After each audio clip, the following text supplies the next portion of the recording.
नमस्कार दोस्तों, स्वागत है आपका टॉप ट्रेंडिंग जीके में। Railway RRB NTPC math series के अंदर अभी तक हम दिसंबर पूरा कंप्लीट कर दिया है। यानी दिसंबर के जितने भी पेपर हुए थे वो सारे कंप्लीट कर दिए। जनवरी में जितने पेपर हुए थे वो सारे कंप्लीट कर दिए। अब हम फरवरी स्टार्ट किया है, तो हमने अभी तक 52 सेट मिलाकर कुल मिलाकर कंप्लीट कर दिया है। आज सेट नंबर 53 है, जो कि 1 फरवरी को प्रथम पारी के अंदर हुआ था। इससे पहले वाले यदि आप सेट देखना चाहते हैं तो आप प्लेलिस्ट जाके चेक कर सकते हैं। प्लेलिस्ट के अंदर आपको पूरे के पूरे सेट मिल जाएंगे, लाइन वाइज वो भी। यहाँ पर हमसे मैथ के, जो इस पेपर के अंदर मैथ के आपसे टोटल 35 सवाल पूछे गए थे, जिसमें से आपसे पहला सवाल इस प्रकार से दिया गया था। वीडियो कंटिन्यू करें उससे पहले मैं आपको बता दोस्तों, स्पेशल रेलवे ग्रुप डी और एनटीपीसी एग्जाम्स के लिए यहाँ पर टेक्स्ट बुक आपके लिए लेकर आए हैं बेहतरीन ओपन, जिसमें मॉक टेस्ट के साथ साथ आपको मिल रही है टेक्स्ट बुक रेलवे 2500 क्वेश्चंस की ये ई बुक। इसके साथ फ्री बंडल पैक के तहत आप ये अपॉर्चुनिटी को ग्रैब कर सकते हो। मॉक टेस्ट अगर आप बहुत ज़्यादा जरूरी है, आप daily railway exam group D और एनटीपीसी टू तक एक मॉक टेस्ट लगा के अपना कॉन्फिडेंस लेवल बढ़ाइए। कौन सा टॉपिक आपका वीक है उसको आप यहाँ पर बूस्ट कर सकते हो। साथ ही साथ टाइम मैनेजमेंट जो मेन भूमिका अदा करता है उसको भी यहां पर आप लेवल अप कर सकते हो टेक्स्ट बुक मॉक टेस्ट से, जो कि एग्जाम ओरिएंटेड रहते हैं। अभी ऑफर के तहत आपको टीटीजी के कूपन कोड यूज करना पड़ेगा। इस कूपन कोड से आपके यहां पर 120 रुपए का डिस्काउंट होने के बाद इस डील को आप 280 रुपए में ग्रैब कर सकते हो। तो ये कूपन कोड लगाना न भूलें, लिंक आपको डिस्क्रिप्शन बॉक्स में मिलने वाली है। तो चलिए यहाँ पर वीडियो कंटिन्यू कर लेते हैं, देख लेते हैं इन सभी मैथ के क्वेश्चन का क्या एग्जैक्ट सॉल्यूशन होने वाला है। कि ए और बी की आयु का अनुपात 5:3 था। कितना था? 5:3 था। फिर बाद में 5 वर्ष बाद उनकी आयु का अनुपात 10:7 हो जाता है। ठीक है, अब हम इनके बीच का अंतर चेक करते हैं। यहां पर देखो आपको 5 मिलता है और यहां पर जब आप चेक करते हैं तो आपका 4 अंतर मिलता है। तो ये अंतर हमें सबसे पहले बराबर करना पड़ेगा। ठीक है, तो ये बराबर नहीं है तो कैसे बराबर करेंगे? इन दोनों संख्याओं के बीच अंतर देखो, 5 और 3 के बीच 2 आता है। इसी प्रकार से 10 और 7 के बीच अंतर कितना है? 3 का अंतर है। तो अब मैं क्या करूंगा, इस 3 वाले से ऊपर दोनों संख्याओं को मल्टीप्लाई कर दूंगा। इसी प्रकार जो ऊपर 2 अंतर आया था उससे नीचे दोनों संख्याओं को मल्टीप्लाई कर दूंगा। जब मैं ऐसा करता हूं तो मेरा अनुपात क्या बन जाता है? 3 5 15 हो जाता है और यहां 3 3 9 हो जाता है। 2 को 10 से करोगे तो 20 हो जाएगा, ये आपका 14 आ जाएगा। अब अंतर चेक करोगे तो आपका अंतर बराबर आएगा, यानी 5 आ चुका है। तो यहां से और यहां भी चेक करोगे तो 5 आ चुका है। अब हमें देखो, दोनों तरफ 5 आ चुका है, बराबर बराबर हो चुका है। तो आप देखिए 5 वर्षों बाद, यानी कि ये था वर्तमान में, ये 5 वर्ष बाद, यानी 5 अनुपात की वैल्यू आपके पास अब 5 वर्ष आ चुकी है। ठीक है, क्योंकि 5 वर्षों की बात कर रहा था तो 5 अनुपात की वैल्यू आपके पास 5 वर्ष आ चुकी है। तो 1 अनुपात की वैल्यू आपके पास कितनी आई है? 1 वर्ष आ चुकी है। अब हमसे क्या पूछा है? ए और बी का अंतर पूछा है। आपके पास ए 15 है, बी 9 है, तो इनका अंतर कितना हो चुका है? वर्तमान की जब बात करते हैं तो इनका अंतर हमारे पास आ जाता है 6 आ जाता है। तो 6 की वैल्यू 6 हो जाएगी, क्योंकि 1 की वैल्यू 1 है, तो 6 की वैल्यू 6 वर्ष हो जाएगी। तो इनका अंतर कितना हो चुका है? 6 हो चुका है। ऑप्शन नंबर 1 हो जाएगा। ऑप्शन नंबर 1 हो जाएगा। सवाल नंबर 3 की बात करते हैं। यहां हमको एचसीएफ निकालना है, तो हम क्या करते हैं? ऊपर वाली संख्याओं का तो एचसीएफ निकालते हैं। और जब भी आपको जैसे भिन्न में दी होती है, ऊपर वाली संख्याओं का एचसीएफ और नीचे वाली संख्याओं का एलसीएम निकालते हैं। एलसीएम निकालते हैं। तो देखो ऊपर कॉमन क्या आ रहा है? कॉमन हमारा एचसीएफ होता है। सबसे छोटी संख्या 2 है, तो 2 ही हमारा एचसीएफ हो जाएगा। बाकी में भी 2 2 कॉमन आ जाएगा, तो इस प्रकार से 2 ही होगा। नीचे की बात करते हैं तो नीचे कुछ संख्याएं दे रखी है आपको। 9 को जब आप तोड़ोगे तो किस किस में टूटेगा? ये 3 की पावर 2। 81 किस में टूटेगा? 3 की पावर 4। जब आप 117 की बात करते हो तो 117 की जब आप बात करते हो तो इसके टुकड़े क्या हो गए? 17 आता है कितने के पाड़े में? 13 के पाड़े में आता है, 9 बार आता है। तो हम कह सकते हैं 13 इंटू 3 की पावर 2 हो जाएगा। इसी प्रकार 189 की बात करोगे आप तो ये 21 इंटू 9 हो जाएगा। ठीक है, और ज्यादा तोड़ोगे तो ये 7 इंटू 3 होता है। तो हम कह सकते हैं 7 इंटू 3 की पावर 3, क्योंकि 2 पावर यहाँ और एक इस 21 के अंदर है। तो इस प्रकार से हो गई। अब देखो 81 की वैल्यू कितनी थी? 81 की वैल्यू हमने निकाली थी 3 की पावर 4, और 9 की वैल्यू कितनी निकाली थी? 3 की पावर 2। ये सारी आ चुकी है। तो अब हमें एलसीएम के लिए क्या करना पड़ेगा? सबसे बड़ी पावर लेनी पड़ेगी। यदि 3 की बात करते हैं, सबसे बड़ी पावर 4 है, 7 की बात करते हैं तो पावर 1 ही है सबसे बड़ी, 13 की बात करते हैं तो 1 ही है। इन सबको मल्टीप्लाई करोगे यही आपका क्या आ जाएगा, एलसीएम आ जाएगा। 3 की पावर 4 तो कितना हो जाएगा, 81 हो जाएगा। 7 को 13 से मल्टीप्लाई करोगे तो 91 हो जाएगा, और इन दोनों को मल्टीप्लाई करोगे तो ये 73 71 हो जाएगा। तो नीचे आपका कितना आ जाएगा, 73 71 आ जाएगा। तो ऊपर सम है, नीचे विषम है, कटेगी नहीं, यही हमारा एचसीएफ हो चुका है 2/73 71। सवाल नंबर 10, इसमें क्या दिया गया, यदि किसी भिन्न के अंश में 30% की वृद्धि करते हैं और हर में 35% की कमी करते हैं तो नई भिन्न इस प्रकार 3/15 हो जाती है। मूल भिन्न पूछी गई है। मैंने मान लिया मेरी मूल भिन्न x/y है। 30% वृद्धि करने का मतलब क्या है, यानी स्टार्टिंग में 100 थी, अब 30 बढ़ा दिया गया तो नई कितनी हो जाएगी, 130 हो जाएगी। यानी कि अब इसका बढ़कर मान कितना हो गया है, 130% हो गया है। इसी प्रकार से y की बात करें तो अब कितना मान हो चुका है इसका, अब इसका मान हो चुका है 35 घटाया है तो घटकर 65 हो चुका है। परसेंट यदि आप लिखते हो तो भी कट जाएगा, कोई लिखना जरूरी नहीं है, 3/15 हो जाएगा इसका मान। जैसे मैं यहां पर लिखता हूं कि x का 130% और y का 65%, तो ये 5% से परसेंट कट जाएगा। ठीक है, तो x/y की बात करें तो 3/15 इंटू 65 ऊपर चला जाएगा, 130 नीचे आ जाएगा, 65 से ये 2 बार कट जाएगा। तो आपका ये मान कितना आ चुका है, 3/30 आ चुका है, और काटोगे तो 1/10 आ जाएगा। ऑप्शन नंबर 2 हो जाएगा आपकी मूल भिन्न x/y बराबर कितना आ चुका है, 1/10 आ चुका है। सवाल नंबर 11 की बात करें, समचतुर्भुज का क्षेत्रफल ज्ञात कीजिए जिसके विकर्ण आपको दे रखा है, एक ये दे रखा है, दूसरा ये दे रखा है।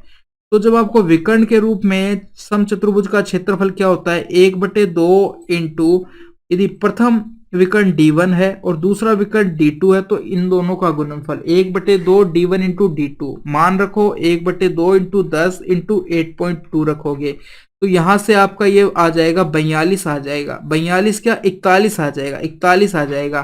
ठीक है, तो ऑप्शन नंबर हमारा 2 हो जाएगा यहां से। इसी प्रकार से सवाल नंबर 12 की बात करें, 7 वर्षों का साधारण ब्याज मूलधन के 56% के बराबर है। यानी 7% का ब्याज कितना है, 56% के बराबर है। तो 1 साल का ब्याज कितना हो जाएगा, आप इसको 7 से भाग दे दो, यानी 1 साल का ब्याज मूलधन के 8% के बराबर हो जाएगा। अब वो कह रहा है तो यह ब्याज कितने समय बाद मूलधन के बराबर हो जाएगा, तो यह के बाद मूलधन के बराबर हो जाएगा, यानी कितने समय के बाद मूलधन के बराबर हो जाएगा। तो उसका मतलब है यानी कि मेरा मूलधन यदि 100 है तो ब्याज 100% कब हो जाएगा, ये पूछा गया है। यानी मूलधन 100% है तो ब्याज 100% कब हो जाएगा, कितने सालों में हो जाएगा, ये पूछ रहा है वो। यानी 1 साल में ब्याज कितना 8% के कब होता है, 1 साल के अंदर होता है। ठीक है, हमसे क्या पूछा गया है, हमसे पूछा गया है कितने वर्षों में, कितने वर्षों में होगा, ये पूछा गया है। तो जिस चीज को पूछा जाता है हम उसको राइट साइड रखते हैं, तो इसलिए वर्ष को हमने इस साइड रखा है। 8% कब होता है, 1 साल के अंदर 8% ब्याज मिलता है 1 साल के अंदर। इसी प्रकार से 1% ब्याज कब मिलेगा, 1/8 वर्ष के अंदर। तो हम कह देते हैं मूलधन के बराबर यानी 100% ब्याज कब मिलेगा, 1/8 इंटू 100 से मल्टीप्लाई कराओगे तो ये मिलेगा आपको कितने सालों में मिल जाएगा, 12.5 सालों में मिल जाएगा, 12.5 वर्ष में मिल जाएगा। अब तो 12 तो पूरे के पूरे वर्ष हो गए, ठीक है, ये तो वर्ष हो गए। अब 0.5 वर्ष है, इसको आप माह के अंदर चेंज करोगे तो 12 से मल्टीप्लाई कर दो इसको, जब करोगे तो कितना आएगा, 60 आएगा। एक स्थान के बाद दशमलव लगा दोगे तो यानी कि ये 6 माह हो गया है मेरा, 6 माह हो गया, यानी 12 वर्ष और 6 महीने। ऑप्शन नंबर 3 हो जाएगा आपका। सवाल नंबर 13 की बात करते हैं, 15 व्यक्ति किसी काम को 30 दिन में कंप्लीट करते हैं तो 20 आदमी उसको कितने दिनों में करेंगे, हमने कहा x दिनों में करेंगे। मान निकालोगे तो 15 इंटू 30/20 करने पर 0 से 0 कट चुकी है, ऊपर 45/2 आ चुका है, 22.5 आ जाएगा। तो यहां से कितने दिनों में कंप्लीट करेंगे, ऑप्शन नंबर 2 हो चुका है। सवाल नंबर 14 की बात करते हैं, ए ने एक बैंक में 8,000 की धनराशि 8% वार्षिक साधारण ब्याज पर जमा की। ठीक है, 8,000 रुपए की राशि को 8% दर से साधारण ब्याज पर करा है। इसी प्रकार बी ने 6,000 की धनराशि 10% वार्षिक चक्रवृद्धि ब्याज की दर पर जमा करी है। तो 3 वर्षों का जो ब्याज आया उसका अंतर बताना है। अब देखो, ए करता है 8,000 पर, बी करता है 6,000 राशि को, दोनों की राशि अलग है। इसी प्रकार दर ए की 8% है, बी की 10% है, तो दोनों की दर भी बराबर है। तो हमें दोनों को ब्याज अलग अलग निकालना पड़ेगा। तो पहला ब्याज है जो साधारण, दूसरा चक्रवृद्धि। तो अब 8,000 का देखो, अब दर यहां पर कितनी है, 8% है। एक साल की दर 8% है।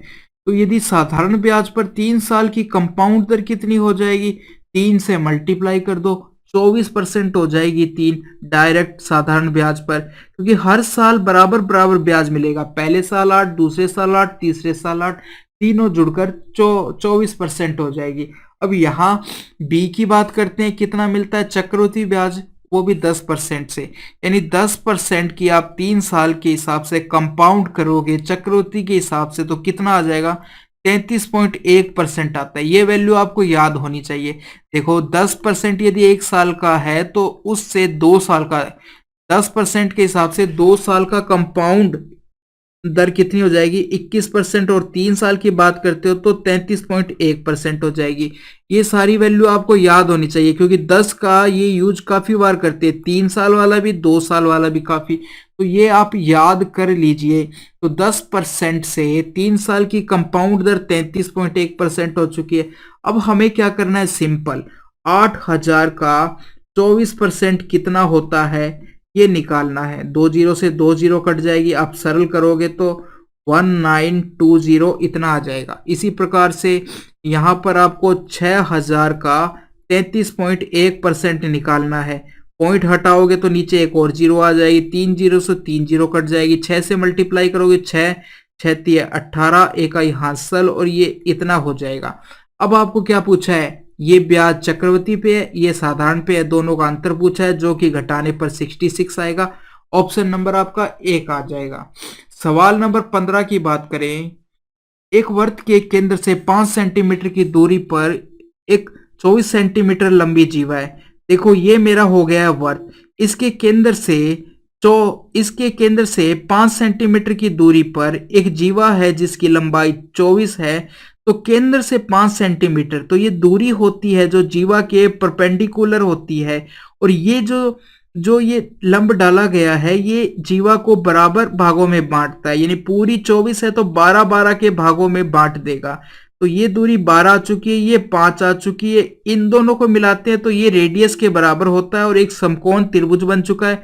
हमें पता है कि 5-12 का ट्रिपलेट होता है, तो ये 5 है, ये 12 है, ये 13 हो जाएगा। तो 13 हमारी इस वृत्त की रेडियस कितनी हो चुकी है, 13 हो चुकी है। ऑप्शन नंबर आपका एक आ जाएगा। सवाल नंबर 16 की बात करते, दो संख्याओं का अनुपात 11:19 है। ठीक है, यदि दो संख्याओं का अनुपात 11:19 है, प्रत्येक संख्या में से 7 घटाया जाता है और नई संख्याओं का अनुपात 5:9 हो जाता है। वास्तविक संख्याओं के बीच, निरपेक्ष निरपेक्ष को छोड़ो, वास्तविक संख्याओं के बीच अंतर बताना है हमको। देखो अनुपात दो संख्याओं का 11:19 है, तो वो संख्याएं क्या हो जाएगी, 11x और 19x हो जाएगी। अब प्रत्येक संख्या में से आप कितना 7 घटाओगे, तो 11x में से 7 घटा दिया है, 19x में से 7 घटा दिया है, बटे बराबर क्या अनुपात आ चुका है, नया अनुपात 5:9 हो चुका है। आप कभी भी 11 में से 7 नहीं घटाओगे, क्योंकि 11 और 19 हमें अनुपात दिया है, हमें संख्या में से घटाना है, इसलिए 11x में से 7 घटाओगे आप। अब क्या करना है, हम क्रॉस मल्टीप्लाई कर देंगे दोनों को। 9 को किया तो ये आपका 99x हो जाएगा, यहाँ 63 आएगा। 5 को 19 से करोगे तो 95x आएगा, बाकी 5 7 35 हो जाएगा। 95 को उधर ले जाओगे तो ये 4x हो जाएगा। 93 ना, ये 63 को इधर लेके जाओगे तो 63 माइनस 35 हो जाएगा।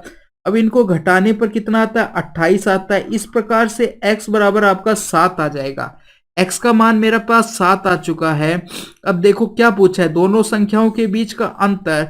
मेरी एक संख्या थी 11x, दूसरी संख्या थी 19x, दोनों के अंतर की बात करें तो कितना आ चुका है, 8x आ चुका है। x का मान यदि आप यहां पर 7 रखते हो तो कितना आ जाएगा, ये मेरा 56 आ जाएगा, क्योंकि x का मान 7 दे रखा था इसलिए 7 रख दिया। आंसर आपका 56 आ चुका है, ऑप्शन नंबर 1 हो चुका है। सवाल नंबर 21 की बात करें, 20 लीटर पेट्रोल में एक कार 150 किलोमीटर की दूरी तय करती है, तो 1 लीटर के अंदर कितनी करेगी, 150 बटे 20 हो जाएगा, इतने किलोमीटर की दूरी तय करेगी। वो पूछ रहा है 30 किलोमीटर, 30 लीटर के अंदर कितने किलोमीटर की दूरी करेगा, तो 150 बटे 20 इंटू 30 कर दो आप, 0 से 0 कट जाएगी, ये 450 बटे 2 करोगे तो 225 आ जाएगा। ऑप्शन नंबर हमारा 3 हो जाएगा।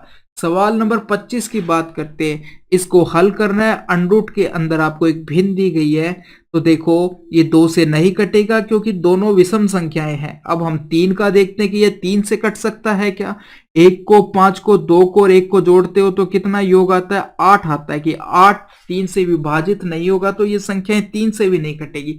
तो अब हमें क्या करना चाहिए, अब हमें क्या करना चाहिए, हमें 15 21 का अनरूट करके देखना चाहिए, क्योंकि ये संख्या कट नहीं रही है, तो हम इसको डायरेक्ट अब अनरूट करके देख लेते हैं।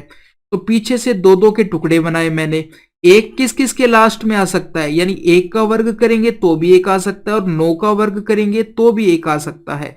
अब आगे वाले को देखते हैं कि 15 से छोटा वर्ग 9 होता है, वो किसका होता है, 3 का होता है, तो या तो 31 का हो सकता है या 39 का हो सकता है। अब किसका होगा, तो इनके बीच में एक संख्या आती है 35, 35 का वर्ग करोगे, जिस भी संख्या के लास्ट में 5 होता है तो 25 हमेशा उसके वर्ग के लास्ट में मिलेगा।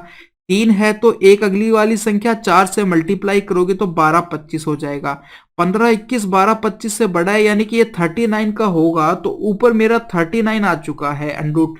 तो अब आपको नीचे वाले के निकालने की जरूरत नहीं है, आप चेक करके देख लो किस ऑप्शन के अंदर आपको 39 मिलता है। तो ऑप्शन नंबर 2 में आपको 39 मिलता है, तो यही हमारा ऑप्शन हो चुका है। आगे बढ़ते हैं, सवाल नंबर 26 की बात करते हैं।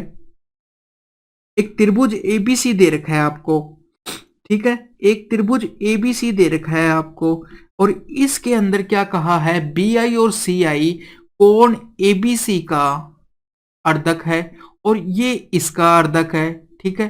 बी आई सी आई आपस में अर्धक है, तो ये आई बिंदु पर मिल रहे हैं, ठीक है। ये समद्विभाजक है, यानी अर्धक कह दो या समद्विभाजक है, कोण के समद्विभाजक है। इस कोण को आधा कर रहा है, ये इसको कोण को, यानी बराबर बराबर भागों में बांट रहा है। तो हम जानते हैं कि कोण बी आई सी का मान पूछा है हमसे, इस वाले कोण का मान पूछा है, इस वाले कोण का मान आपको 45 डिग्री दिया है। तो हम जानते हैं कि कोण बी आई सी किसके बराबर होता है, अर्धकों द्वारा बनाया गया कोण 90 प्लस सामने वाले कोण के बराबर होता है। अर्धकों द्वारा बनाया गया कोण सामने वाले कोण को आधा करके 90 में जोड़ दो। अब देखो 90 सामने वाला कोण कितना है 45, तो 45 का आधा करोगे आप 22.5 आ जाएगा, जोड़ोगे तो 112.5 आ जाएगा। ये आपका मान आ चुका है, ऑप्शन नंबर आपका 2 हो जाएगा। आगे बढ़ते हैं, सवाल नंबर 28। 28 में क्या दिया गया है, ए की आयु बी की आयु की 3 गुनी है और सी की आयु की आधी है, यानी 3 संख्याएं हैं ए बी सी। ए की आयु बी की आयु की 3 गुनी है, यानी कि बी की आयु यदि 1 है तो ए की आयु 3 हो जाएगी। अब सी की आयु की आधी है, यानी कि इसकी सी की आधी है, यानी कि सी डबल हो जाएगा इससे। यदि ए 3 है तो सी 6 हो जाएगा। तीनों को यदि आप जोड़ोगे, इस अनुपात में है वैल्यू, यदि तीनों को यदि जोड़ते हो तो कितना हो जाएगा मान, ये 10 हो जाएगा। और 10 की वैल्यू आपको कितने के बराबर दी है, 120 के बराबर दी है। तो यहां से ए की वैल्यू कितनी हो जाएगी, 12 हो जाएगी। तो ए की आयु पूछी है, ए की आयु कितनी है, 3 है, तो 12 इंटू 3 करोगे तो ये कितना आ जाएगा आपका 36 आ जाएगा। ऑप्शन नंबर 2 हो जाएगा। आगे बढ़ते हैं, सवाल नंबर 30। किसी त्रिभुज में कोणों का कुल योग कितना होता है, कुल योग कितना होता है 180, ऑप्शन नंबर 3 हो जाएगा। 31 की बात करते हैं, सवाल नंबर 31। एक व्यक्ति की आय और व्यय का अनुपात 9:5 है। आय क्या होती है, आय बराबर होता है व्यय जो उसने खर्च किया, बाकी जो बचा लिया है बचत, ठीक है। तो हमें अनुपात दिया गया आय का 9 और व्यय का 5 दिया है, यानी कि बचत 4 अनुपात में हो चुकी है। इस प्रकार से यदि उस व्यक्ति की आय 27,000 बताई है, 27,000 यानी 9 की वैल्यू 27,000 दी है, तो 1 की वैल्यू कितनी हो जाएगी? 3,000 हो जाएगी। हमसे बचत पूछी गई है, तो आप 4 को 3,000 से मल्टीप्लाई करोगे तो 12,000 आपकी वैल्यू आ जाएगी। ऑप्शन नंबर 3 हो जाएगा आपका। सवाल नंबर 33 की बात करें, 4 अंकों की वह छोटी से छोटी संख्या ज्ञात कीजिए जो 2, 3 और 5 से विभाजित करने पर हर स्थिति में 1 बचता है। यानी 1 तो बचेगा। इस संख्या में से हम सबसे पहले 1 को घटा देते हैं जो बचने वाला है, तो इस प्रकार से 40 आ जाएगा। यहां से घटाओगे तो 90 आ जाएगा। यदि यहां से घटाते हैं तो 1000 आ जाता है। यहां से यदि 1 को घटाते हो आप तो कितना आएगा? 1020 आ जाता है। अब यदि 1 कम कर दिया है हमने, अब 2 से 3 से 5 से ये संख्याएं पूरी पूरी विभाजित होगी, क्योंकि हमने 1 कम कर दिया है, जो बचने वाला था उसको कम कर दिया, तो अब ये पूरी पूरी विभाजित होगी। अब आप इनमें से ऑप्शन में से चेक कर लीजिए कि ऐसी कौन सी संख्या है जो 2 से 3 से 5 से विभाजित होती है। साथ में हमको इस हिसाब से चेक करना है, वो सबसे छोटी होनी चाहिए। तो हम सबसे छोटी वैल्यू को सबसे पहले चेक करेंगे। तो सबसे छोटी वैल्यू है 1000। अब 1000 में लास्ट में 0 आया, इसका मतलब वो 2 से भी विभाजित हो सकती है और 5 से भी विभाजित हो सकती है, लेकिन ये 3 से विभाजित नहीं हो सकती, क्योंकि जितनी भी संख्या है उनका योग 1 है और 1 3 से विभाजित नहीं होता है, इसलिए ये संख्या 3 से विभाजित नहीं होगी। तो ये हमारा ऑप्शन नहीं हो सकता है। इसके बाद इससे बड़ा जस्ट बजा ऑप्शन कौन सा है? ऑप्शन नंबर 4 के अंदर देखो 1020 है। 1020 में पीछे 0 है, यानी सम संख्या है, 2 से विभाजित होगी। 0 है तो ये 5 से भी विभाजित होगा, और 1 और 2 को जोड़ते हैं तो 3 आता है, और 3 क्या है? 3 से विभाजित होता है, इसलिए ये संख्या हमारी इन तीनों से विभाजित होगी। तो यही हमारा आंसर हो चुका है, आपका ऑप्शन नंबर 4 हो चुका है। सवाल नंबर 38 की बात करें, 36 लड़कों और उनके प्रोफेसर की आयु कितनी है? 18 है। प्रोफेसर को यदि छोड़ दिया जाता है तो औसत 17 हो जाता है। तो प्रोफेसर की आयु बतानी है। अब देखो, बिना प्रोफेसर के उनका औसत कितना है? 17 है, यानी कि 36 बच्चों का हम मान ले कि प्रत्येक की आयु यदि बराबर है तो हर बच्चे की आयु 17 17 17 है। अब यदि प्रोफेसर भी आयु जोड़ दी जाती है तो क्या होता है? प्रत्येक की आयु में एक एक की वृद्धि होकर 18 18 हो जाती है। यानी कि कितनों में वृद्धि हुई? 36 लोगों में प्रत्येक में एक एक की वृद्धि हुई, तो 36 लड़कों में 36 की वृद्धि हो चुकी है। और साथ में ये जो प्रोफेसर थे उनकी कितनी है? 18 है। 36 की तो जो वृद्धि हुई थी वो किस वजह से हुई? क्योंकि प्रोफेसर शामिल हुए। प्रोफेसर की आयु का हर को एक एक मिल गया, तो ये 36 प्रोफेसर की तरफ से सभी लड़कों को मिल गए। बाकी जो 18 है वो तो है ही है। तो 18 और 36 को यदि आप जोड़ते हो तो कितना आ जाएगा? आपका 54 आ जाएगा। तो प्रोफेसर की आयु कितनी होगी? 54 होगी। ऑप्शन नंबर आपका 4 हो जाएगा। सवाल नंबर 39 की बात करते हैं। यदि 3 धनात्मक संख्याओं का अनुपात ये है और उनके वर्गों का योग ये है, तो उनमें से सबसे छोटी संख्या ज्ञात करनी है। अब देखो, 3 संख्याओं का अनुपात ये है, आपसे पूछा गया उनके वर्गों का योग आपको दे रखा है। जब भी आपको वर्गों का पूछे, या तो वर्ग करना हो संख्याओं का, या फिर 2 संख्याओं को मल्टीप्लाई करना हो, तो हमें जो अनुपात दिया होता है हम उसको x के रूप में मानते हैं, यानी 3x 7x और 8x। इस प्रकार से हमारी संख्याएं हैं, यानी कि 3x 7x और 8x हो चुकी है। तो इनका वर्ग करोगे आप तो कितना हो जाएगा? 9x स्क्वायर हो जाएगा। और 7 का करोगे तो ये 49x स्क्वायर हो जाएगा, और 8 का करोगे तो ये 64x स्क्वायर हो जाएगा। इस प्रकार से हो जाएगा। अब देखो, मैंने एक चीज कहा आपको, जब भी आपको वर्ग दिया हो या फिर मल्टीप्लाई दे रखा हो तो हम क्या करते हैं? x के रूप में मानते हैं हमेशा। जबकि यदि योग दिया है तो हम डायरेक्ट अनुपात मान सकते हैं कि 3 7 8 ही मान सकते हैं, हमको x के रूप में मानने की जरूरत नहीं है। ये चीज जरूर ध्यान रखना, अभी थोड़ी देर में आपको पता चल जाएगी क्यों। अब देखो, हमारे पास ये आ चुका है। इन सब का यदि आप योग करते हो तो आपके पास 122x स्क्वायर आ जाता है, जिसकी वैल्यू आपको एक्चुअल में 7808 दे रखी है। यहां से यदि आप इसको सरल करोगे तो कितनी बार ये 6 और 4 64 बार जाएगा। तो x का मान यहां से आपके पास कितना आ जाएगा, 4 आ जाएगा। देखो x का मान यहां से मेरे पास 4 आ चुका है। अब संख्याएं किस अनुपात में है, पूछा क्या गया है, सबसे छोटी संख्या। तो छोटी संख्या 3x है सबसे, x का मान 4 है तो 3x का मान कितना हो जाएगा, 3 इंटू 4 बराबर 12 हो जाएगा। 3 इंटू 8 होगा, ये x का मान कितना होगा, क्योंकि ये 64 स्क्वायर है तो इसका वर्गमूल 8 होगा। तो 3 इंटू 8 करोगे तो कितना हो जाएगा आपकी संख्या, सबसे छोटी संख्या मेरी 24 हो जाएगी। ऑप्शन 2 हो चुका है। अब देखो दूसरी चीज बात करते हैं कि आपने मान लिया x के रूप में अनुपात नहीं माना, आपने मान लिया 3 7 और इसी अनुपात में मान लिया मेरी संख्याएं, इनका स्क्वायर करोगे फिर 9 आ जाएगा, ये 49 आ जाएगा, ये 64 आ जाएगा। अब आप इनको जोड़ोगे तो ये आपका 122 आ जाएगा। आप फिर कहोगे कि 122 की वैल्यू 7808 है। अब आप एक की वैल्यू निकालोगे तो आपकी 64 आ जाएगी, ठीक है, इसमें इसका भाग दोगे तो 64 आ जाएगी। अब आप कहोगे एक की वैल्यू मेरी इतनी आ चुकी है तो 3 सबसे छोटी संख्या कितनी हो जाएगी, 3 को 64 से मल्टीप्लाई कर दोगे और वो आपका कितना आ जाएगा, 3 चौक 12, एक आई हासिल 18 और एक 192 आ जाए, जो कि गलत है। वो क्यों आया, क्योंकि यहां पर तो x होता है, ठीक है, अब यहां पर x स्क्वायर हो जाता है। अब जब ये हमने नहीं लगाया तो ये हमें पता नहीं चला कि हमें वापस से जो ये 64 आया है इसका अनरूट करना था, क्योंकि यहां पर x स्क्वायर चल रहा था, एक x स्क्वायर चल रहा था, तो यहां अब अनरूट करना था आपको, जिससे आपका मान 8 आ जाए। इसलिए जब भी आप मल्टीप्लाई करो या वर्ग करने की बात आए तो हम हमेशा x के रूप में वैल्यू ये अनुपात लेंगे, और यदि जोड़ की बात आती है, घटाव की बात आती है, तब तो कोई दिक्कत नहीं है, तब आप सिंपल मान सकते हो, या फिर x में मानोगे तब कोई दिक्कत नहीं होगी तब भी। तो ये हमारा यहाँ से ऑप्शन नंबर 24 आ चुका है। और ये चीज भी आप ध्यान रखना कि हमने ये x के रूप में क्यों माने हैं। आगे बढ़ते हैं, सवाल नंबर 46।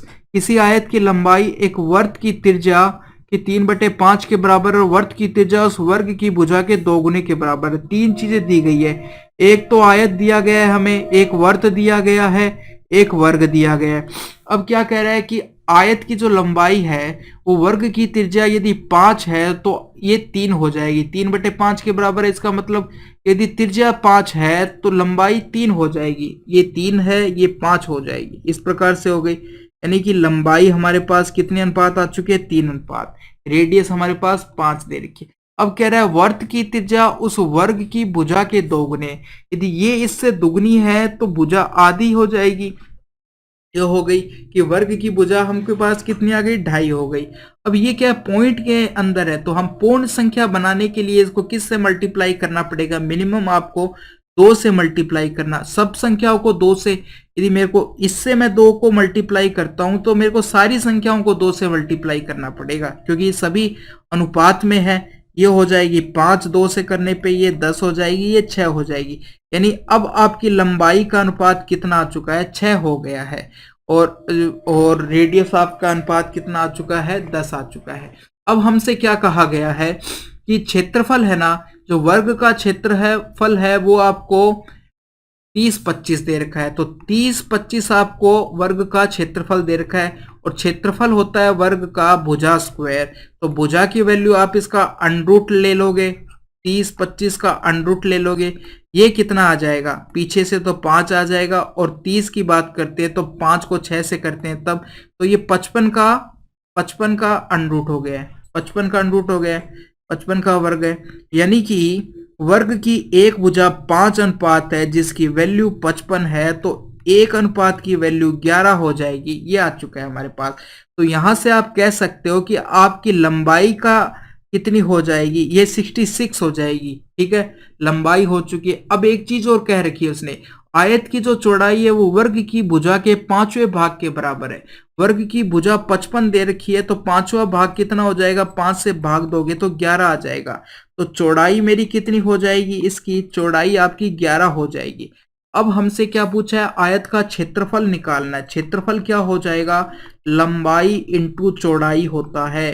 तो आप लंबाई की वैल्यू 66 रखोगे, चौड़ाई की 11 रखोगे, 6 आ जाएगा, 2 1 726 आ जाएगा। ऑप्शन नंबर आपका 3 हो जाएगा। इस प्रकार से सवाल नंबर 47, एक फूलदान का क्रय मूल्य 120 है और यदि दुकानदार इसे 5% की हानि पर बेचता है तो इसका विक्रय मूल्य बताओ। तो देखो, यानी कि 100% 5 कम कर दोगे तो या फिर ऐसे करो, देखो 5% की वैल्यू कितनी होती है भिन्न के रूप में, 1/20 होती है। तो मैं ये कह सकता हूं 20 1 की हानि कर दी, 20 पर 1 की हानि कर दी तो विक्रय मूल्य मेरा 19 हो गया। अब 20 की वैल्यू आपको 120 दे रखी है तो 1 अनुपात की वैल्यू कितनी हो जाएगी, 6 हो जाएगी। हमसे विक्रय मूल्य पूछा है यानी 19 अनुपात की वैल्यू, तो 6 को 19 से मल्टीप्लाई कर दोगे तो 114 आ जाएगा। ऑप्शन नंबर 2 हो जाएगा। दूसरा तरीका आपको देखो, क्रय मूल्य 120 दे रखा है, 5% की हानि का मतलब कि 100 में से 5 कम कर दिया, ये विक्रय मूल्य हो जाएगा। 95/100 निकालना है हमको, कितना होता है, यही हमारा विक्रय मूल्य हो जाएगा। क्योंकि 5% की तो हानि हो गई है तो 100 में से 5 कम करोगे तो 95 हो जाएगा, ये हो गया। अब यहां से देखो, मैं इसको यदि थोड़ा और सरल करूं तो ये 19 हो जाएगा और ये 20 हो जाएगा। इस प्रकार से हो चुका है। इसको काटोगे तो 6 आ जाएगा, मल्टीप्लाई करने पर कितना आ जाएगा, वही 114 आ जाएगा। ऑप्शन नंबर 2 हो चुका है। सवाल नंबर 48, यदि किसी धनात्मक संख्या को उसके वर्ग से घटाया जाता है तो शेषफल इतना बचता है, वह संख्या ज्ञात कीजिए। देखो, मैंने माना एक संख्या मेरी x है और उसका वर्ग कितना हो जाएगा, x²। वो कह रहा है कि उसके वर्ग में से संख्या को घटाने पर शेषफल 812 बचता है, तो वह संख्या कितनी है। अब ये देखो, मेरे पास द्विघात संख्या बन चुकी है, द्विघात इक्वेशन बन चुकी है। या तो आप इसको द्विघात से सरल करो, अब या फिर देखो थोड़ा सा आप सोचो कैसे। यदि मैं इसमें से x कॉमन ले लूं तो अंदर क्या बचेगा, x-1 बचेगा और इधर 112 बचेगा। अब देखो, ये x है और ये x से 1 कम है, यानी कि ये क्या चीज है, 4 और 3 यदि देखें तो 4 है ये और 3 क्या है, इससे 1 कम, यानी कि ये दो क्रमागत संख्याएं है। इसी प्रकार ये भी दोनों क्रमागत संख्याएं हैं, यानी कि एक संख्या 12 होगी तो दूसरी संख्या 11 होगी। इसी प्रकार यदि एक संख्या 13 होगी तो दूसरी संख्या 12 होगी, यानी दोनों क्रमागत संख्याओं का गुणनफल है ये 812। ये पता चल रहा है हमको इसको देखने से। तो ये ध्यान रखना आप कि जब भी वो कहे कि वर्ग में से संख्या घटाई जा रही है तो हम समझ जाएंगे कि ऐसी दो संख्याओं का मल्टीपल है जो कि क्रमागत है। ठीक है, अब हम क्या करते हैं, इसको तोड़ते हैं और ऐसी संख्या बनाने का कोशिश करेंगे जो कि क्रमागत संख्याएं हो। ठीक है, तो हम यदि इसको तोड़ते हैं, मुझे पता है पीछे 12 आ रहा है, इसका मतलब ये 4 से डिविजिबल होगा। 4 का भाग देंगे तो 23 बार जाएगा, 23 बार क्या, 203 बार जाएगा, इनटू आ जाएगा कितना, 4 आ जाएगा। ये तोड़ लिया, और तोड़ोगे तो 203 आपको किस में दिखाई देता है, 203 आपको किस में दिखाई देता है। यदि आपको नहीं समझ में आ रहा है तो थोड़ा सा ऑप्शन से आप देख लीजिए। तो 203 19 को जब 7 से मल्टीप्लाई करते हैं तब आता है। ठीक है, इस प्रकार से आता है। यदि आपको नहीं पता चल रहा है ना तो आप ऑप्शन से x का मान रख के देख लीजिए। पहले यहां पर 25 24 रखोगे, आ रहा है क्या, फिर 19 28 रखोगे कि आ रहा है क्या, 27 26, इस प्रकार से मान रख के भी आप चेक कर सकते हो। अब ये देखो यहाँ पे 4, अब देखो ये तो 29 है, 29 के और टुकड़े नहीं हो सकते, 7 को 4 से करोगे तो 28 हो गया, यानी कि 812 ऐसी दो संख्याओं का गुणनफल है 29 और 28। ठीक है, 29 और 28, और इनका अंतर कितने का है, 1 का, यानी ये क्रमागत संख्या है। यानी कि x का मान मेरा कितना हो जाएगा, 29 हो जाएगा, और x-1 का मान कितना हो जाएगा, 28। तो हमारी संख्या हो गई है 29 हो गई है, ऑप्शन नंबर ये। या फिर आप क्या कर सकते थे, इसके अंदर मान रख सकते थे, जैसे मैं 25 इंटू 24 हो जाएगा, यदि एक कम रखूंगा, क्या ये आ रहा है क्या, जब आप 25 को 24 से मल्टीप्लाई करोगे तो कितना हो जाएगा, 25 चौके 100, 10 आएगी हासिल, 25 दूनी 50 और 10 60, 600 हो जाएगा। तो नहीं आ रहा है, 812 आना चाहिए। अब 29 और 28 रखोगे तो आएगा, ये तो पता है आपको। तो इस प्रकार से भी आप चेक कर सकते थे।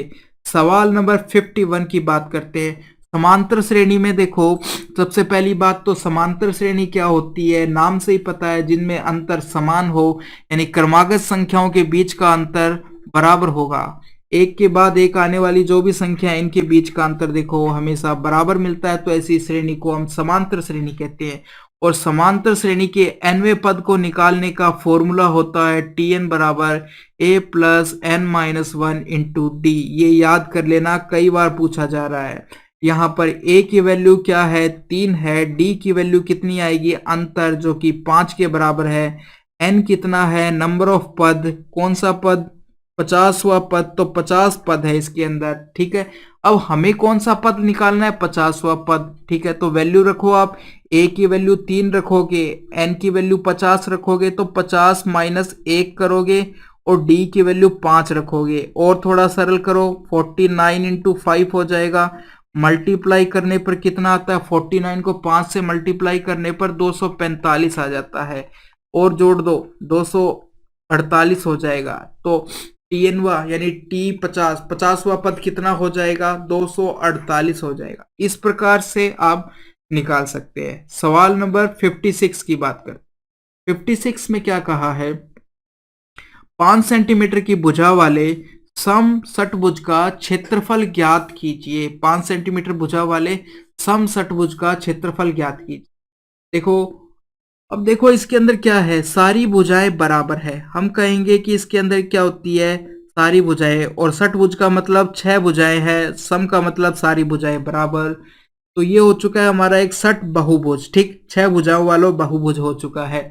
अब हमें पता है कि बहुभुज के सभी बाह्य कोणों का योग 360 डिग्री के बराबर होता है। यहाँ पर 6 भुजाएं हैं तो प्रत्येक बाह्य कोण का माप कितना 60 आ चुका है, यानी ये कोण भी 60 आ चुका है, ये कोण भी 60 आ चुका है। इस प्रकार से सभी बाह्य कोणों का माप 60 आ चुका है। एक चीज तो ये, दूसरा आप जानते होंगे कि आंतरिक कोण प्लस बाह्य कोण का मान संगत आंतरिक कोण और बाह्य कोण का मान कितना होता है 180 डिग्री के बराबर होता है। नहीं पता है तो ध्यान रख लेना, संगत आंतरिक प्लस बाह्य कोण का मान कितने के बराबर होता है 180 डिग्री के बराबर होता है। यानी कि इसके संगत ये वाला कोण हो जाएगा, इसके संगत हम इस कोण की बात करेंगे।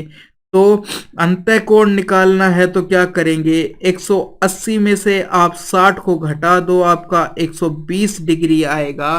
तो ये हमारा अंतः कोण कितने डिग्री का आ चुका है 120 डिग्री का अंतः कोण आ चुका है। यानी प्रत्येक अंतः कोण समषटभुज में कितने डिग्री का होता है 120 डिग्री का होता है। अब देखो, जब हम इन भुजाओं को ऐसे मिलाते हैं, जब भी आप इनको मिलाते हो तो ये क्या है कि बराबर 6 त्रिभुजों में विभाजित होती है, बराबर 6 त्रिभुजों में विभाजित होती है। अब देखो, ये प्रत्येक त्रिभुज बराबर है, यानी कि ये और ये क्या है सर्वांग सम त्रिभुज है। ठीक है, क्योंकि सारे त्रिभुज बराबर है तो ये सर्वांग सम त्रिभुज है। तो ये पूरा कोण यदि 120 डिग्री का था तो ये आधे हो जाएंगे, कोण भी आधे हो जाएंगे, क्योंकि दोनों बराबर है। तो ये कोण भी इस कोण के बराबर होगा, तो ये 60 डिग्री 60 डिग्री, इसी प्रकार ये भी 60 डिग्री हो जाएगा। अब इस त्रिभुज की यदि बात करें, ये दोनों कोण 60 डिग्री है तो ये कोण भी 60। तो इस प्रकार से यदि एक त्रिभुज को हम देखें तो ये हमारा त्रिभुज क्या बन चुका है, समबाहु त्रिभुज बन चुका है। ऐसा त्रिभुज जिसमें तीनों भुजाएं बराबर है, क्योंकि तीनों कोण समान है तो तीनों भुजाएं भी समान होगी। अब समबाहु त्रिभुज में क्षेत्रफल क्या होता है, √3/4 a स्क्वायर होता है। a का मान आपको 5 सेंटीमीटर दे रखा है, मान रखोगे तो कितना आ जाएगा √3/4 इंटू मान रखोगे तो 25 आ जाएगा। यानी एक त्रिभुज का मान इतना आ चुका है। अब सारे त्रिभुज बराबर है, टोटल 6 त्रिभुज है, तो आप इसको 6 से और मल्टीप्लाई कर दो। कहने का मतलब है यदि 6 से करोगे तो पूरे का मान आ जाएगा। एक त्रिभुज का मान निकाल कर 6 से किया तो पूरे का आ गया, तो 6 से मैंने मल्टीप्लाई कर दिया तो ये आ गया √3 इंटू 25, और इसको आप काटोगे 2 जाएगा, यहाँ 3 जाएगा, तो हम कहेंगे कि 3/2 हो जाएगा। और थोड़ा अच्छे से लिखेंगे तो 75/2 √3 इस प्रकार से आएगा। तो ऑप्शन नंबर हमारा यहाँ पर 2 हो जाएगा। सवाल नंबर 58 की बात करते हैं। एक किसान के घर में मुर्गियां और बकरियां हैं, उनके सिरों की कुल संख्या 42 है। अब देखिए, और पैरों की संख्या 138 है। देखो, मुर्गी और बकरियों की संख्या मिलाकर यानी उनके सर जितने हैं उतनी उनकी संख्या होगी, यानी 42 होगी। टोटल संख्या आपको दे रखी है 42, ठीक है। तो उनके सर की संख्या 42 है, यानी मुर्गियां और बकरियां मिलाकर कितनी हो चुकी है।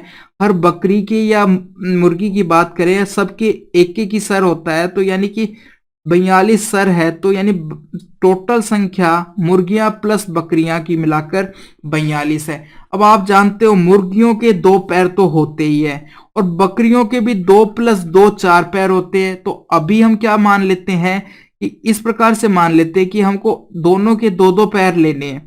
2 पैर तो मुर्गियों के भी होते हैं और 2 बकरियों के भी होते हैं, यानी कि 84। यदि 42 सिर है तो कम से कम 84 पैर तो होंगे, क्योंकि 2 बकरियों के भी होंगे और 2 मुर्गियों के भी होंगे, तो 84 पैर तो होंगे ही। अब देखो कुल पैर थे 138, 84 को यदि आप घटा दोगे कितना बचेगा, 4 बचेगा, यहाँ 5 बचेगा, 54 बच गए। 54 बचे हैं, वो पैर किसके हैं, बकरियों को 2-2 पैर और देना है, क्योंकि अभी तक हमने 2 ही पैर दिए हैं, क्योंकि मुर्गियों के भी 2 काउंट किए थे और बकरियों के भी 2 काउंट किए थे। तो अब जो बचे हुए पैर हैं, क्योंकि बकरियों के 4 पैर होते हैं, तो उनको 2-2 पैर और देने, 54 पैर हैं, तो हमें 2-2 देने हैं। तो कितनी मुर्गियों को दे पाएंगे, एक को 2 देंगे तो ये 27 मुर्गियों को दे पाएंगे, क्योंकि 2 पैर तो पहले दे दिए थे, 2-2 और देने हैं तो 27 को दे पाएंगे। यानी बकरियों की संख्या, इसका मतलब 27 बकरियों को 2-2 पैर दिए हैं, इसका मतलब बकरियों की संख्या कितनी हो गई है, 27 हो गई है। 27 को 2-2 पैर दिए इसलिए 27 हो गई है बकरियों की संख्या। टोटल सिर थे 42, यानी टोटल लोग थे टोटल लोग क्या, टोटल जानवर थे 42। 27 को यदि आप घटाते हो तो यहाँ पर 5 15 बच जाता है, तो बचे हुए जो 15 है वो क्या हो जाएंगी, मुर्गियां हो जाएगी। तो मुर्गियां 15 हो चुकी है, और यदि बकरियां पूछते तो 27 होती। इस प्रकार से सवाल नंबर 60, एक व्यापारी ने क्रय मूल्य के बराबर लाभ प्रतिशत पर अपना माल 171 में बेच दिया और क्रय मूल्य ज्ञात कीजिए। देखो, क्रय मूल्य के बराबर लाभ प्रतिशत, यदि मेरा क्रय मूल्य x है तो लाभ प्रतिशत भी x है, वो ये कह रहा है। इस पर यदि बेचता है माल तो 171 में बेचता है, यानी 171 विक्रय मूल्य होता है। कहने का मतलब है x क्रय मूल्य है। अब x का x% यदि आप निकालते हो तो ये लाभ, और ये दोनों जोड़ने पर विक्रय मूल्य होता है जो कि 171 के बराबर है। तो ये तो मेरा x हो गया, ये x²/100 हो गया, बराबर 171 के होगा। अब ये एक द्विघात इक्वेशन बन चुकी है, क्योंकि यहाँ पर x² है और यहाँ पर x है, तो ये जुड़ेंगे नहीं, एक द्विघात इक्वेशन से सॉल्व करना पड़ेगा। जब भी द्विघात बन जाती है तो हम सवाल को यहीं रोक देते हैं। अब हम आ जाते हैं ऑप्शन के ऊपर। अब हम ऑप्शन से चेक करेंगे, आगे ऑप्शन से मान रखेंगे। तो सबसे पहले आप कौन सा मान रखोगे, जो सबसे आसान होगा। तो सबसे पहले मैं ऑप्शन नंबर 4 रखूंगा, उसके बाद में ऑप्शन नंबर 3 रखूंगा, ठीक है। फिर नहीं आया तो इन दोनों में से चेक करूंगा। तो जब मैं ऑप्शन नंबर 4 रखता हूं, यानी x का मान मैं 70 रखता हूं, तो 70 हो जाएगा, और 70 का स्क्वायर करते हो तो इतना आ जाएगा। नीचे 100 था, यहां से 2 जीरो कट जाएगी, इनको जोड़ोगे तो कितना आएगा, ये 119 आ जाएगा। हमें लाना था 171, आया कितना, 119। तो ये ऑप्शन नंबर 4 कट चुका है हमारा। अब 3 की बात करते हैं तो 90, 90 का स्क्वायर 81, डबल जीरो, नीचे 100 से 2 जीरो कट जाएगी, 171 आएगा। यहाँ 171, लाना भी 171 था, दोनों बराबर आ चुके, तो ऑप्शन नंबर हमारा 3 आ जाएगा। यदि आप कहते, कोई बच्चा कहता कि मैं तो ऑप्शन नंबर 1 से स्टार्ट करूंगा, सबसे पहले 78 को करूंगा, भाई तू 178 यानी कि तू 78 को कर ले, तू 78 को कर ले, पहले 78 को करेगा, फिर 98 को करेगा, फिर 90 को करेगा, तेरे को थोड़ा टाइम ज्यादा लग जाएगा। आंसर तो वही आना है, 78 रखा और 78 का स्क्वायर किया तो 60 84 हो गया, नीचे 100 आ चुका है। यहाँ पर देखो, अब यदि इन दोनों जीरो को हटाऊंगा तो यहाँ पॉइंट लग जाएगा, पॉइंट में तो हमारा आंसर आ ही नहीं सकता है, यानी यहाँ पर जो भी आंसर आएगा उसमें .84 आएगा, पॉइंट में तो आपका आंसर आ ही नहीं सकता। 171 है, तो ये ऑप्शन ऐसे कट चुका है। और दूसरे ऑप्शन में भी देखो, 98 का जब स्क्वायर करेंगे तो कुछ ना कुछ पॉइंट में ही वैल्यू आएगी, तो ये भी नहीं हो सकता। तो इस प्रकार से ऑप्शन नंबर आपका 3 हो गया है। क्वेश्चन 61 दो ट्रेन जो क्रम से 136 मीटर और 185 मीटर लंबी एक दूसरे की ओर आ रही है, जिनमें से एक की गति 70 किलोमीटर प्रति घंटा और दूसरे की 65 किलोमीटर प्रति घंटा है। एक स्थान पर मिलने के बाद दोनों ट्रेनें कितने समय में एक दूसरे को पूरी तरह पार कर लेगी। माना एक ट्रेन ये है और दूसरी ट्रेन ये है, ठीक है, दोनों एक दूसरे की तरफ आ रही है, ये इधर आ रही है, ये इधर आ रही है, इस प्रकार से आ रही है। तो इन पूरी लंबाई यदि इसकी 136 है और इसकी 185 है, तो पूरी दूरी कितनी हो गई है, पार करनी पड़ेगी एक दूसरे की। 136 प्लस 185 आप जोड़ दो, ये कितना आएगा, पीछे से जोड़ोगे तो 5 और 5 10 हो जाएगा, यहाँ 2 आ जाएगा, 320 आ जाएगी। अब दूसरी बात करते हैं, चाल क्या होगा। दोनों ट्रेन एक दूसरे की तरफ आ रही है, इसलिए चाल जुड़ जाएगी। एक 70 है, दूसरी कितनी है, 65 है, 135 हो जाएगी। अब ये किलोमीटर प्रति घंटे के अंतर है, हमको इसको मीटर प्रति सेकंड में करना है तो हम क्या करेंगे, 5/18 से मल्टीप्लाई कर देंगे इस प्रकार से। तो ये चाल किलोमीटर प्रति से मीटर प्रति सेकंड में चेंज हो गई है। अब हमें निकालना है कि कितने समय में पार कर लेगी। तो दूरी 320 है, बटे आप चाल करोगे 135, 5, 18 ऊपर चला जाएगा इस प्रकार से। अब जब आप इनको सॉल्व करोगे तो कितना आएगा, ये आपका 9 से कट जाएगा 2 बार, ये 9 से कटेगा आपका 15 बार इस प्रकार से। अब आप इसको यदि 5 से काटते हो, 5 से यदि मैं इसको काटूं तो कितना बार जाएगा, 5 6 30, 5 चौक इस प्रकार से। 2 से मल्टीप्लाई करोगे तो 8 आ गया है और 2 से करोगे तो ये 12 आ जाएगा, 128 आ जाएगा। नीचे आपका कितना आ चुका है, 15 आ चुका है। अब आप 15 का भाग सबसे पहली बार कितनी बार जाएगा, इसके अंदर 8 बार जाएगा। अब ऑप्शन में आप चेक करो किस में 8 आ रहा है, ऑप्शन नंबर 1 में आ रहा है, तो ऑप्शन 1 हो चुका है, आगे आपको निकालने की जरूरत नहीं है। ठीक है, इस प्रकार से हो गया। अब पूछा गया है सवाल नंबर 62, चार क्रमागत विषम संख्याओं का योग 160 है। जब भी आपको देखो विषम क्रमागत संख्या या सम क्रमागत संख्या का मतलब क्या है, जैसे 3 5 7 9 है, ये विषम क्रमागत संख्याएं हैं, यानी 3 के बाद आने वाली विषम संख्या, फिर 5 के बाद आने वाली अगली विषम संख्या, तो हमेशा इनके बीच का अंतर बराबर रहता है। यानी कि जब अंतर बराबर होता है तो हमें योग यदि संख्याओं का दिया हुआ है तो हम सबसे पहले माध्य निकालने की कोशिश करते हैं। ठीक है, तो 160 दे रखा है आपको योग, माध्य निकालोगे, 4 से डिवाइड करोगे, 40 आपके पास माध्य आ गया है। अब आपसे या तो सबसे छोटी संख्या पूछेगा वो, या आपसे सबसे बड़ी संख्या पूछेगा। सबसे छोटी पूछेगा या बड़ी पूछेगा। छोटी पूछे तो आप क्या करो, 3 इसमें से, यानी टोटल संख्याएं कितनी है, 4, तो एक कम संख्या घटा दो, यानी 4 संख्या है तो 3 घटा दो, 40 में से 3 घटाओगे तो 37 सबसे छोटी संख्या आ चुकी है। और यदि सबसे बड़ी पूछे तो 4 में से 1 कम 3 होता है, 3 इसमें आप जोड़ दो तो 43 आ जाएगा, ये आपकी सबसे बड़ी संख्या आ जाएगी। ये एक शॉर्ट मेथड हो चुका है, यानी कि जो योग दिया था, यदि अंतर बराबर है, सबसे पहली बात तो अंतर बराबर है, तो आपको या क्रमागत सम संख्याएं दे रखी हो, चाहे आपको क्रमागत विषम संख्याएं दे रखी हो, आप सबसे पहले क्या करना, योग से माध्य निकाल लो। ठीक है, औसत निकाल लो या माध्य निकाल लो, बात एक ही है। वो आ जाए तो सबसे छोटी पूछे तो जितनी संख्याएं दे रखी है उससे एक कम संख्या घटा दो, और यदि बड़ी पूछे तो जितनी संख्याएं दे रखी है उससे एक कम संख्या आपको जोड़नी है। ये आपके पास शॉर्टकट आ गया। यदि पूरा मेथड करना है या बेसिक से करना है तो मैं मान लेता हूं कि यदि मेरी संख्या पहली x है तो अगली संख्या क्या हो जाएगी, x+2 हो जाएगी। अगली विषम संख्या क्या हो जाएगी, x+2 हो जाएगी, क्योंकि हर विषम संख्या के बीच का, क्रमागत विषम संख्या के बीच का अंतर 2 2 आ रहा है। अगली क्या हो जाएगी, x+4 हो जाएगी, उससे अगली x+6 हो जाएगी। इन चारों को यदि आप जोड़ते हो तो 4x+12 आ जाएगा, जो कि आपको योग 160 के बराबर दे रखा है। तो यहां से 4x 12 उधर जाएगा तो 148 आ जाएगा। x का मान आप यदि निकालते हो इसको 4 से भाग देने पर, तो आपके पास कितना आएगा, x का मान आपके पास 37 आ जाएगा। यदि आप इसको भाग दोगे 4 तिये 12, 4 7 28, तो x का मान 37 आ चुका है। तो सबसे छोटी संख्या आपके पास 37 आ चुकी है। सबसे बड़ी पूछता तो हम 37 प्लस 6 कर देते और ये 43 आ जाता आपके पास। इस प्रकार से निकाल सकते थे। सवाल number 69, sine a minus B बराबर 1/2 दे रखा है। तो साइन में 1/2 मान किसका होता है? तो हम कहेंगे ये मान होता है साइन 30 डिग्री का होता है। तो a माइनस बी मेरा कितना हो चुका है? यहां से 30 डिग्री हो चुका है।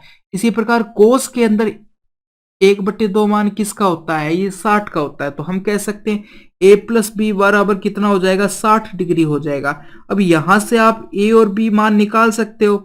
दोनों को यदि जोड़ते हो और 2 का भाग दोगे तो 45 आ जाएगा, वो a का मान आ चुका है। दोनों को यदि घटाओगे तो कितना आएगा? ये आया आपका 30 और आधा कर दोगे तो b का मान आ जाएगा। a का मान 45 है और b का मान 15 है। तो ऑप्शन नंबर मेरा क्या हो चुका है? 1 हो चुका है। सवाल नंबर 78 में क्या कहा है? एक संख्या में 3 अंक है जिनका योग 18 है। ठीक है, तीनों अंकों का योग 18 है और बीच वाली संख्या अन्य 2 अंकों के योग के बराबर है। ठीक है, यदि संख्या के अंकों के क्रम को उल्ट दिया जाता है तो वह 297 अधिक हो जाती है। तो वह संख्या ज्ञात करनी है। देखो 3 अंकों की संख्या कहा है उसने, हम मान लेते हैं। अब देखो कुछ कंडीशंस और दे रखी है आपको कि तीनों अंकों का योग तो दे रखा है 18 और बाहर के दो अंक है। ये क्या कह रहा है? बीच वाला अंक अन्य 2 अंकों के योग के बराबर है। यानी कि बीच वाला अंक अन्य 2 अंकों के योग के बराबर है। इसका मतलब क्या है कि जो बीच वाला टोटल यदि वैल्यू देखो तीनों अंकों की यदि 18 है, ठीक है, तीनों अंकों की वैल्यू यदि 18 है, मैंने माने 3 अंक, ये बताने के लिए आपको x y z मान लिए मैंने 3 अंक। ठीक है, तो जो y है वो मेरा 9 होगा और x प्लस z बराबर 9 होगा। यानी कि बीच वाले अंक की वैल्यू अन्य 2 अंक के योग के बराबर है। वो कह रहा है, ये कह रहा है। ठीक है, इस प्रकार से तो मैं ये भी तो मान सकता हूं मेरा x 9 z, ऐसे भी मान सकते क्योंकि हमें बीच वाले की तो वैल्यू मिल चुकी है x 9 z, ये हो सकती है। ठीक है, तो अब हमें पता चल चुका है कि मेरा जो बीच वाला अंक है वो 9 होगा। ठीक है, अब यदि क्या कह रहा है कि संख्या के क्रम को उल्ट दिया जाए तो पहले z आ जाएगा 9 फिर x आ जाएगा। यदि क्रम को उलट दिया जाता है तो ये आ जाएगा। अब वो कह रहा है कि जब उलट दिया गया तो जब उलट देने के बाद में यदि दोनों को घटाया जाता है तो यहां पर 297 प्राप्त होता है। तो इसी प्रकार से अब ऑप्शन से चेक कर सकते हैं। देखो ऑप्शन से चेक करोगे कि बीच में 9 किसके आ रहा है। पहले में नहीं आ रहा है तो ये ऑप्शन कट हो चुका है, दूसरा ऑप्शन भी कट हो चुका है। ऑप्शन नंबर 3 हो सकता है और 4 हो सकता है क्योंकि इन दोनों में बीच में 9 आ रहा है। अब आप ये देखो कि पहले और तीसरे अंक का योग 9 किसका आ रहा है, तो दोनों ऑप्शन में ऐसा ही दिखाई दे रहा है, ये हो रहा है। तो अब हम क्या करेंगे, आप इनके क्रमों को उल्टा करके देख लो। ठीक है, उल्टा करके देखो, जैसे हमारा ये था 3 9 6, उल्टा करोगे तो 6 9 3 हो जाएगा। इनका अंतर निकालोगे तो कितना आएगा? ये 7 आ जाएगा। यहाँ 10 हुआ है तो 9 आ जाएगा। ये 4 और 2 297 आ चुका है। 4 का निकालोगे तो क्या आएगा चौथे ऑप्शन का? तो हमारा यहाँ से ऑप्शन नंबर 3 हो जाएगा। 4 का यदि आप करते तो 5 9 4 हो जाता, 4 9 5 होता, यहाँ से घटाते तो आप 9 आता, ये भी 9 आता और यहाँ करते तो 99 आता। इसलिए ऑप्शन नंबर 3 हो चुका है। अब देखो दूसरा बेसिक मेथड और सीख लो। बेसिक से कैसे करेंगे? बेसिक की यदि बात करते हैं तो देखो अब आपके पास संख्या आ चुकी है x 9 z, यहां तक तो हमारी वैल्यू आ चुकी थी। ठीक है, इतना तो आ चुका था। अब देखो x क्या है, मैं इसको किस प्रकार से लिख सकता हूं? x मेरा कहां पर है? ये 100 वाले प्लेस पर है। तो मैं इसको इस प्रकार से भी लिख सकता हूं कि x इंटू 100 यानी 100 इंटू एक्स, इस प्रकार से लिख सकता हूं। अब 9 मेरा कौन से 10वें स्थान पर है तो मैं इसको ऐसे लिख सकता हूं कि 9 इंटू 10 तो 90 हो जाएगा और z इकाई के अंक पे है। तो इस प्रकार से भी इस संख्या को मैं इस तरीके से भी लिख सकता हूं। अब यदि इनके क्रम को उलट दिया जाता है तो ये क्या बन जाएगा? z 9x बन जाएगा। ठीक है, इस प्रकार से बन जाएगा। अब क्या हो जाएगी वैल्यू, ये आपकी हो जाएगी कि 100 तो z के साथ आ जाएगा, ये 90 है, और इकाई के स्थान पर x है तो ये आ जाएगा। अब जब आप दूसरी में से यदि पहली घटाते हो तो 100z में से z घटाओगे तो 99z बचेंगे। इसी प्रकार x में से 100 घटाओगे तो माइनस के 99x बचेंगे, और ये आपस में कट जाएंगे घटाने पर। ठीक है, ये दोनों को हमने क्या किया है, घटा दिया है। घटाने पर क्या हुआ, घटाने पर क्या हुआ, वो कह रहा है कि कितना मान आएगा आपका, 297 आना चाहिए। ठीक, अब यहां से 99 आप कॉमन ले लोगे, z माइनस एक्स बराबर आपका कितना आ चुका है, z माइनस एक्स बराबर, यदि मैं इधर से 99 से इसको डिवाइड करता हूं तो ये मेरा 3 बार जाएगा, तो ये 3 आ जाएगा आपका, यानी z माइनस एक्स बराबर आपका मान आ चुका है 3 आ चुका है। ठीक है, इस प्रकार से आ गया। अब और आपको ये भी बताया गया है कि x प्लस जेड या z प्लस एक्स बराबर कितना है, ये आपका 9 है, ये हमने पहले निकाला था। तो अब आप यहां से z की वैल्यू भी निकाल सकते हो और x की वैल्यू भी निकाल सकते हो। z कितना हो जाएगा, दोनों संख्याओं को जोड़कर आधा कर दो 12, ये 6 हो जाएगा। x करोगे दोनों को घटा दो और आधा कर दो तो बाद वाली वैल्यू आती है, ये 6 और 3 हो जाएगा आधा करने पर, यानी x 3 है, z 6 है। तो ये हमारी संख्या अब क्या हो जाएगी, 3 तो सबसे पहले आएगा x का मान, फिर 9 था, और फिर z आता है तो 6, 396। तो ऑप्शन नंबर 3 हो चुका है। सवाल नंबर 83 पे पहुंचते हैं।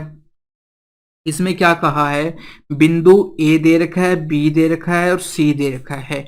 अब इनसे एक त्रिभुज का निर्माण होता है, त्रिभुज के शीर्ष दे रखे हैं ये। ठीक है, त्रिभुज के यानी कि तीनों बिंदु होते हैं, जो तीनों शीर्ष होते हैं, ये A हो गया, ये B हो गया, ये C हो गया। तो ये किस प्रकार का त्रिभुज है ये पूछा गया है। तो आप क्या करोगे, तीनों जो भुजाएं हैं उनकी लंबाई निकालो। अब भुजा की लंबाई, जब आपको दो बिंदु दिए होते हैं तो भुजा की लंबाई निकालने का फॉर्मूला क्या होता है, ये होता है अंडरूट, यदि दो बिंदु x1 y1 x2 y2 दे रखे हैं आपको तो किस प्रकार से निकालोगे, x2 माइनस x1 का square plus y2 minus y1 का स्क्वायर कर दोगे, इस प्रकार से निकालोगे। तो यहां पर भी हम ये फॉर्मूला लगाएंगे। ठीक है, तो देखो ये वाली भुजा निकालने के लिए a और b के बीच में लगाना पड़ेगा, फिर b और c के बीच में, फिर c और a के बीच में, इस प्रकार से। तो देखो AB के लिए, AB भुजा की लंबाई के लिए क्या हो जाएगी, AB भुजा की लंबाई कितनी हो जाएगी, ये हो जाएगी, आप 3 में से 1 को घटाओगे तो आपका 2 बचता है और 2 का स्क्वायर करना है। 4 में से 2 घटाओगे तो भी 2 बचता है और 2 का स्क्वायर करना है, ये आ जाएगा आपका 4 और 4 8 हो जाएगा, तो ये अंडरूट आपका 8 आ जाएगा। अब हम BC की बात करते हैं। BC निकालोगे तो क्या करोगे, 4 में से 3 घटाओगे तो 1 बचेगा, 1 का स्क्वायर कर दोगे। इसी प्रकार से 1 में से 4 घटाओगे तो -3 बचेगा, -3 का स्क्वायर कर दोगे। तो 1 का स्क्वायर 1 और माइनस का स्क्वायर करते हैं तो प्लस, तो ये अंडरूट 10 आ जाएगा आपके पास। तीसरा CA निकालना है, तो CA कैसे निकालोगे, 4 में से 1 घटाओगे तो 3, 3 का स्क्वायर कर दो। 1 में से 2 घटाओगे तो -1 का स्क्वायर कर दो। यदि ऐसा करते हो तो भी 10 आता है, यानी दो भुजाएं देखो अंडरूट 10 और अंडरूट 10 आ चुकी है, और एक भुजा अंडरूट 8 आई है। तो हम कह सकते हैं कि हमारा त्रिभुज ऐसा त्रिभुज है जिसके अंदर दो भुजाएं बराबर है, यानी कि जिसमें दो भुजाएं बराबर होती है उसको हम समद्विबाहु त्रिभुज कहते हैं, और ये हमारा ऑप्शन नंबर 2 हो जाएगा। इस प्रकार से सवाल नंबर 87 की बात करें, नीचे दिया गया ग्राफ 3 कंपनियां A, B और C के द्वारा 6 वर्षों में अर्जित किए गए लाभ को दर्शा रहा है। तो ग्राफ के आधार पर निम्नलिखित प्रश्न का उत्तर दीजिए। क्या प्रश्न पूछा गया है, किन 2 वर्षों में तीनों कंपनियों द्वारा अर्जित लाभ बराबर है। तो देखो ये लाभ की वैल्यू दी गई है, ये 3 कंपनियां हैं A, B, C। तो किन वर्षों में, ठीक है, अर्जित लाभ, किन 2 वर्षों में अर्जित लाभ तीनों कंपनियों द्वारा बराबर है। तो तीनों को जोड़ो आप, 8 को 0 को मैं छोड़ देता हूं, केवल हम आगे आगे वाली संख्या को जोड़ लेते हैं। 8 को 6 से जोड़ोगे 14, 14 और 3 करोगे तो ये आपका 17 आ जाएगा। यहाँ पर 9 और 6 15, 15 और 4 ये आपका 19 आ जाएगा। यदि इन तीनों वैल्यू को जोड़ते हो तो 10 और 12 ये आपका 22 आ जाता है। इसी प्रकार से 9 और 7 को जोड़ोगे तो 16 और 6 ये भी आपका 22 आ जाता है। इनको जोड़ोगे तो 7, 13 और 5 कितना आ जाता है, ये आपका 18 आ जाता है। 12, 10 और 8 को जोड़ोगे तो 22 और 8 30 आ जाता है। तो कौन सी दो वैल्यू बराबर दिखाई दे रही है आपको, 22 और 22 कौन से साल में, 2012 और 2013 में अर्जित किया गया लाभ बराबर है। तो ऑप्शन नंबर हमारा 4 के अंदर देखो 2012 और 2013, तो ऑप्शन नंबर 4 हो चुका है। सवाल नंबर 89 की बात करें, निम्नलिखित तालिका में एक कारखाने द्वारा 5 वर्षों में दिए गए वेतन और प्रोत्साहित राशि इंसेंटिव, इंसेंटिव आगे क्या दिया है, और कर टैक्स को दिखाया गया है। यानी सैलरी दिखाई गई है, इंसेंटिव कितना मिला है उसको, और टैक्स दिखाया गया है। तालिका के आधार पर निम्न प्रश्न का उत्तर दीजिए। यह प्रश्न पूछा गया कि 5 वर्षों में दी गई कुल प्रोत्साहन राशि उसी अवधि में भुगतान किए गए कुल वेतन की कितने प्रतिशत है। तो आपको क्या करना है, देखो एक तरीका तो क्या है कि सबसे पहले जब आप ऑप्शन देखते हो ना तो सारे ऑप्शन दूर दूर है, ये 2% है, तीसरा ऑप्शन 20% है, पहला ऑप्शन 0.2% है, और ये कितना है 0.02% है, यानी काफी दूर दूर ऑप्शन है, काफी ज्यादा दूर दूर है। तो आप देखो कि ये 4 है ना, 188 का कितना परसेंट है।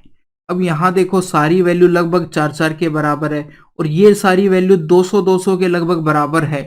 ठीक है, क्योंकि ऑप्शन हमारे दूर दूर है तो मैंने इसको 4 मान लिया, इसको 2 मान लिया, तो ये सब में 4 हो जाएगा, ये सब में 200 200 200, तो 4 200 का कितना परसेंट होता है आप इस प्रकार से तरीके से चेक कर सकते हो। तो ये 0 से 0 ये 2% आ जाएगा, 2% ऑप्शन नंबर 2 हो जाएगा। इस प्रकार से चेक कर सकते हो।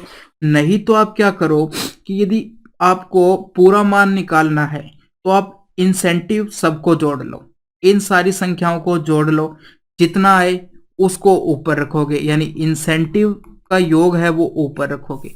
नीचे क्या रखोगे, किस में से हमका किसके रिस्पेक्ट में निकालना है, तो सैलरी के रिस्पेक्ट में निकालना है, तो सैलरी को सारी संख्याओं को जोड़ोगे वो नीचे रखोगे और इनटू 100 कर दोगे, तो ये आपका आ जाएगा परसेंटेज के अंदर आ जाएगा कि कुल प्रोत्साहन राशि उसी अवधि में भुगतान किए गए कुल वेतन की कितने प्रतिशत है।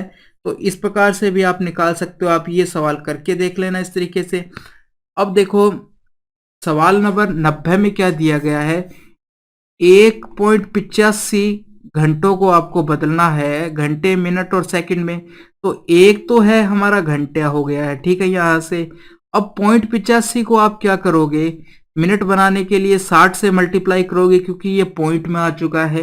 तो जब आप इसको मल्टीप्लाई करोगे तो यहां से कितना आता है, ये एक तो 0 आ गई, 6 5 30, 3 आई हंसल, और 6 8 48, 48 और 3 कितना हो जाता है, 51 हो जाता है।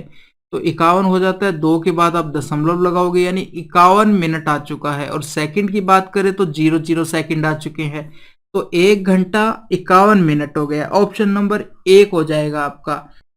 देखो इसी प्रकार से सवाल 93 दिया गया है, इसमें आपको इसको आपको घंटे मिनट सेकंड में ही चेंज करना है। तो 9 तो हमारे क्या हो चुके हैं, घंटे हो चुके हैं। मिनट बनाने के लिए क्या करोगे, जो भी पॉइंट वाली संख्या है इसको आप 60 से मल्टीप्लाई करोगे तब कितना आ जाएगा, ये 0 आ जाएगा, इसको मल्टीप्लाई करोगे तो 48 आ जाएगा। 0 अब पॉइंट कितने स्थानों के बाद है, 2 स्थानों के बाद, तो यहाँ हो जाएगा, यानी कि 4 मिनट हो चुके हैं अब हमारे।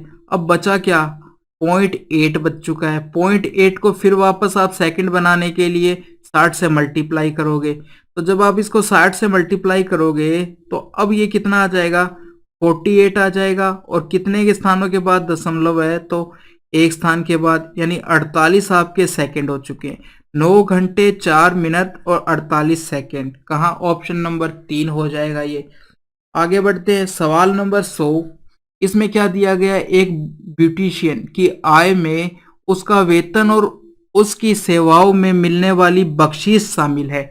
यानी कि वेतन दिया गया है वेतन में क्या क्या शामिल है उसके, नहीं आय में क्या क्या शामिल है, एक तो वेतन शामिल है जो उसको मिलता है, और एक बख्शीश जो मिलती है उसको, वो दोनों चीजें शामिल है। ठीक है, तो एक विशेष सप्ताह के दौरान यदि उसकी बख्शीश उसके वेतन का 5/4 है, बख्शीश का मतलब है कि आप ट्रिप जो देते हो ना, टिप जो देते हो वो, तो देखो बख्शीश वेतन का कितना है, 5/4 है।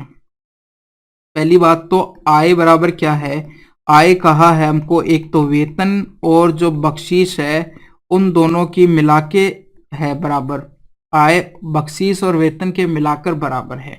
अब दूसरी चीज कह रहा है कि बख्शीश और वेतन, ठीक है, यदि उसकी बख्शीश वेतन की कितनी है, 5/4, तो मैं ऐसे कह सकता हूं यदि उसका वेतन 4 है तो उसकी बख्शीश कितनी हो जाएगी, 5 हो जाएगी, ये कह रहा है। ठीक है, तो दोनों को जोड़ने पर कितना आ जाएगा, 9 आ जाएगा। अब क्या पूछा है कि उसकी आय का कितना अंश उसकी बख्शीश है, बख्शीश आय का कितना अंश है, तो हम कहेंगे 5/9 अंश है। ऑप्शन नंबर मेरा 1 हो जाएगा। तो दोस्तों यहां पर अपना पेपर हो चुका है पूरा।